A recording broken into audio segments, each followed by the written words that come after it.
Oke lur, sekarang kita berada di workshop dari Bapak Yaya. Kenalan dulu Bapak Yaya. Terima kasih Mas, selamat datang di tempat saya di Denpasar, Bali. Mantap lur, bener kan? Saya sekarang berada di Denpasar. Pak Yaya ini sebagai seorang seniman pelukis dari Denpasar, Bali ini menganut aliran apa untuk karya-karyanya?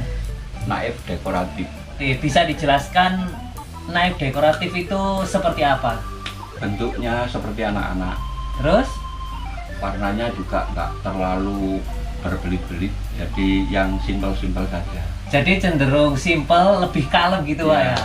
Oke lur, seperti itu lur, aliran naif dekoratif. Ayo kita meluncur ke karya-karya beliau. Mari Pak.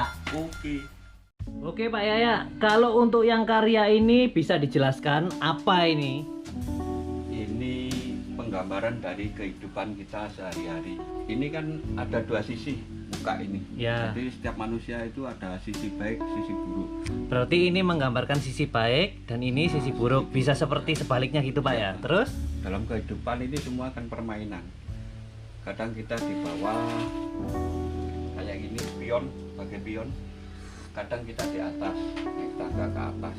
Tapi ini simbol, jangan lupa kita sama induk kita, orang tua kita, intinya kayak gitu. Jadi kemanapun kita berada, jangan pernah melupakan Ya, orang tua. Sukses hendaknya itu tergantung dari doa orang tua. Betul lur, ini yang menarik di sini yang saya suka itu. Jadi kalian harus tetap menghormati orang tua apapun kondisi beliau dan apapun jeripaya beliau. Jadi untuk berkarya seperti ini, mereka para seniman-seniman juga tidak main-main. Jadi menuangkan imajinasi mereka perlu dengan konsep baru dituangkan ke atas kanvas. Lah untuk yang ini Pak, apa ini? Yang ini judulnya Dimana Tempatku Berpijak. Jadi ini bercerita tentang kegelisahan saya tentang dunia sekarang. Jadi semua itu kan air sudah mulai surut, terus lahan-lahan pertanian jadi rumah. Jadi ini kegelisahan saya. Mungkin nanti anak cucu kita itu nggak akan melihat padang rumput, itu mungkin nanti hanya di TV aja dia lihat. Jadi intinya ini adalah efek dari pemanasan global juga Pak ya. Iya. Nanti yang mahal itu bukan emas lagi, tapi air yang mahal, yang harganya seperti emas. Di sini kontrol populasi juga Harus dikontrol terus. Oke, lanjut ke lukisan berikutnya. Lah, terus yang ibu dan anak ini ada kaleng susu. Ini lukisan apa Pak judulnya Pak? Ini judulnya Senyum Ibuku. Bisa dijelaskan makna dalam lukisan ini apa Pak? Ini senyum kegelisahan, bukan senyum yang senang, bukan. Ini senyum kegelisahan karena keadaan sekarang, terutama ekonomi. Faktor Karena ekonomi. ini kritik-kritik yang saya angkat memang kritik sosial di dalam lukisan saya. Bisa kalian mengimajinasikan bahwa di sini ada seorang ibu dan anak, namun di sini juga muncul kaleng susu Pak ya. Ini sudah distempel sama Pak Yaya, berarti ini sudah fix 100% sempurna.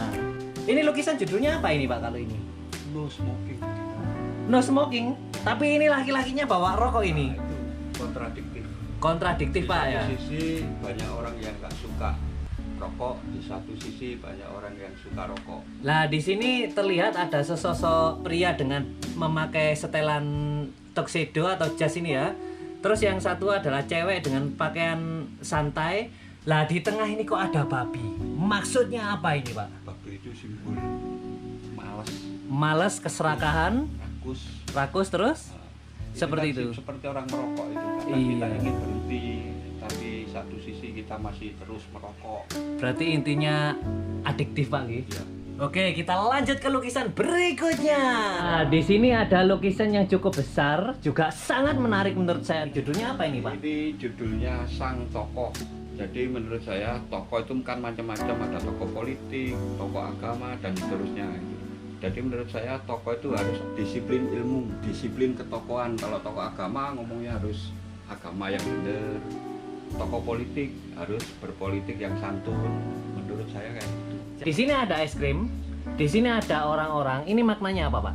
Kalau es krim itu orang dewasa itu berpikiran harus dewasa, bukan seperti anak-anak, simbolnya es krim. Nah, di sini kadang ada yang usianya tua tapi sifatnya masih kekanak-kanakan. Bahwa kedewasaan itu ditentukan bukan dari tua atau mudanya seseorang, tapi karena karakter yang dibentuk. Terus yang ini, Pak, kok semuanya ini terlihat matanya tertutup? Tertutup ya. Jadi tokoh itu harus mengerti keadaan, mengerti orang yang di bawah. Jadi orang yang di bawah, rakyat atau pengikutnya apapun itu, jangan dianggap mereka itu seperti robot. Makanya ini ada gambaran kayak robot, ada ini. Cuman kalau sampai tokoh itu keluar dari disiplin ilmu tadi, pasti pengikutnya atau orang-orangnya itu Akan kecewa sekali. Jadi ada bentuk hati yang yang pecah seperti ini, Pak. Oh, menarik sekali, Lur. Oke, ayo kita meluncur ke lukisan berikutnya. Untuk yang lukisan ini, Pak, ini saya kurang bisa memahami ini. Apa ini? Makna yang terkandung dan ini judulnya apa lukisan? ini yang lagi rame sekarang ini, Mas. Ini Apa itu? Miss Corona. Miss Corona. Lah tapi dalam imajinasi saya Miss Corona kok begitu seksi seperti ini. Iya, seksi. Memang seksi bagi orang-orang yang Tertentu. Yang punya kepentingan, Pak ya? Kepentingan itu seksi sekali. Seksi sekali, Lur. Ini simbol ini kan badut semua ini. Nah, ini badut. Sedangkan pandemi kayak virus itu dulu kan ada burung ada, Ya. babi ada. Ya. Nah, sekarang Miss Corona ini yang bikin heboh. Jadi ini bikin pusing rakyat jelata, Betul. seksi untuk para pejabat. Para pemangku kepentingan. Ngeri sekali, Lur, maknanya, Lur. Ini saya setuju ini, Lur. Ini mewujudkan ekspresi untuk keadaan kita saat ini. Dan ini badut-badut ini sepertinya eksperimen seperti kita-kita ini, Pak ya. Ini wajah-wajah kita Iya, berarti. iya. Kalian para pejabat yang koruptor, saya siap menjadi eksekutor untuk memenggal kepala kalian. Nah, oke, kita meluncur ke lukisan berikutnya. Pak Yaya, ini lukisan apa ini, Pak? Kok sepertinya belum selesai ini? Judulnya apa ini rencananya, Ya, Pak? Ini Gadis Bali. Gadis Ini Bali. Pesanan orang ini, Mas. Jadi kalau di samping saya bikin karya murni, saya juga menerima pesanan dari teman-teman dari relasi. Di sini ada sebingkai seperti clipping ini, Pak ya? Iya. Bisa dijelaskan menyimpan clipping ini, Pak? Ya, clipping ini kan sejarah dari seni rupa Kuta. Jadi berapa tahun yang lalu saya kumpul sama teman-teman, ada 5 orang menggagas Kuta Akromatik. Kuta Akromatik seperti apa, Pak? Itu pameran lukisan terbesar di Bali waktu itu. Oh, tahun 2014. 2014. Yang membuka Dahlan Iskan. Jadi Orang Bapak itu. ini penggagas ya, Pak Yaya ini? Ya, salah satunya Salah saya. satu penggagas dari teman. Bisa disebutkan 5 teman itu siapa saja? Ada Anto Sudarwanto, Pak Anto Sudarwanto, terus Tatang BSP, Pak Tatang BSP, Anak Agung, Pak Ana Agung, terus Raden Prakyul, Raden Prakyul. Lah, Bapak ini Pak Yaya siapa berarti? Heri Yahya. Pak Yaya Heri Yahya. Dalam cover ini karya Pak Yaya ini? Ya betul, ini karya saya Pakai untuk cover, Pak ya? cover saudara Wayan Jengki. Lukisan sampul punya Pak Heri Yahya. Pak Yaya, mantap, Lur. Oke, Pak Yaya. Nama lengkap Pak Yaya siapa? Nama lengkap saya Heri Yahya Budiantoro. Kelahiran asli mana, Pak? Saya lahir di Bumi Arema. Bumi Arema, Lur. Aremania iki, Lur. Aslinya toko dewe. Tepatnya di mana, Pak, kalau di Arema itu? Di Muarto 7. Di Gang Muharto 7. Terus Bapak hijrah pergi ke Bali itu tahun berapa? Saya menetap di Bali tahun 96 97. Sekitar sudah berapa tahun Bapak di sini? Banyak tahun. Sudah banyak tahun. Banyak tahun pokoknya Lur. 23. 23 tahun. Selama berada di Bali menjadi seorang seniman, suka dukanya apa itu, Pak? Kalau saya banyak sukanya daripada dukanya. Istimewa. Ini yang saya suka. Hoi. Oke. Masalahnya ini, alasan saya kenapa kok banyak sukanya.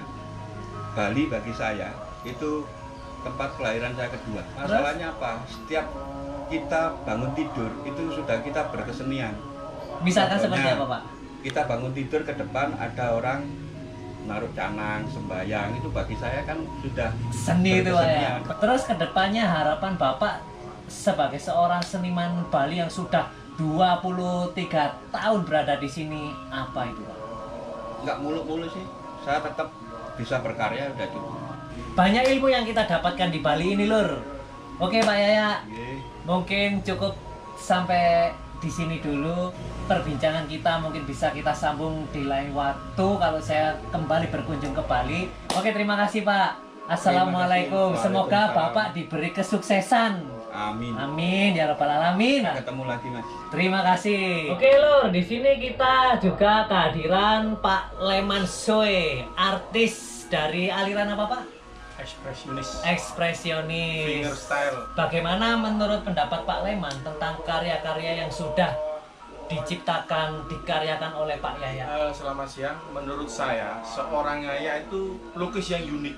Artinya unik apa? Saya lihat mulai saya pertama lihat dan saya mengenali, saya analisa. Itu adalah still colornya itu sangat-sangat adem, damai gitu loh. Iya, benar. Dengan color-color yang tidak terlalu bleed, jadi warna-warna tisu, color-color yang damai. Akan tetapi dari makna yang tergores di lukisannya saudara Yaya itu terkandung muatan-muatan yang sangat Dalam politik, banget. puitis, menggoda dan menggelitik manusia dan keadaan sosiality hampir di Indonesia ini sekarang ini. Jadi Ya, mencakup semua elemen masyarakat. iya, Pak, tentang ya? kemapanan, ekonomi, dan keadaan alam sekitar yang rusak dan permainan-permainan yang jealous itu banyak yang dituangkan di karyanya beliau, mengadopsi dari lingkungan sekitar setiap hari, tidak dirupakan dalam wujud visual antara tubuh Iya. manusia yang sempurnanya, jadi dibuat unik dan ada tendensi lucu tapi benar-benar positif. Itu menurut pendapat dari Pak Leman Soe, sudah mewakili tentang pertanyaan-pertanyaan kita yang mungkin yang belum tersampaikan. Jadi sudah dijawab oleh Pak Leman Soe dan kita ucapkan terima kasih Pak. Sampai berjumpa di lain waktu. Hadir Sukses kembali untuk ke Bali. saudara saya terkasih Yaya. Mantap. Terima kasih. Tetap Istimewa. berkarya. Baik. Dadah.